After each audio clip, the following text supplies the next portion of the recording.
ছিলাম তো ইমার্জেন্সি কাজ করাইছে, আরও মানুষের থেকে 100 টাকা বেশি চাইলো। কাজটা কি ভালো করলো না খারাপ করলো বুঝতে পারে চেহারাতে। ওই এটাই শুধু টাকা মানুষের থেকে বেশি লয় না, বেশি লয় না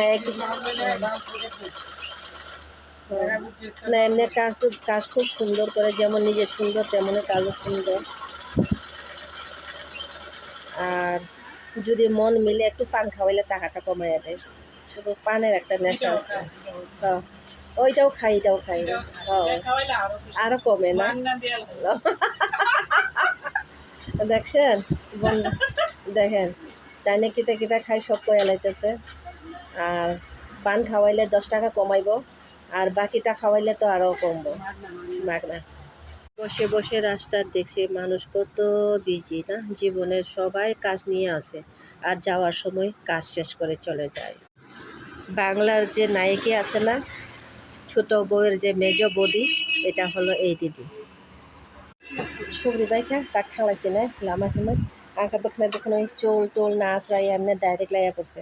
কীভাবে পই যাইছে বাপরি বাপ, গামের লেগে আর পড়তে ইচ্ছা করে। কাপড় ফিটিং করে আসলো, ড্রেস ফিটিং করে আসলো মেয়ের।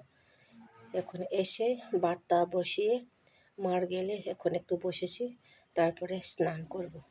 মানে অনেক টায়ার হয়ে গেছে, তো এখন বসে বসে ভিডিও এডিটিং করলাম।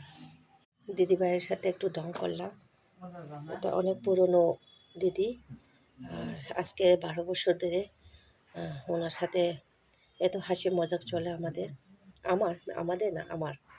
তাই ওনার সাথে ওনার দোকানে বসলে একটু দুজনে মিলে একটু হাসি ঠাট্টা করি, খুব ভালো। আর যেটা প্রবলেম সব বুঝে, মানে কাপড় ফিটিংয়ের বলতে গেলে অন্যের মতো না, ধৈর্য শক্তি খুব আছে। ধীরে আসতে বুঝতে চেষ্টা করে, আর যেভাবে বলে সেভাবেই বাড়াতে পারে। তাই আজকের কাজটা তাড়াতাড়ি করা দেওয়ার জন্য দিদিভাইকে অনেক অনেক ধন্যবাদ জানাই।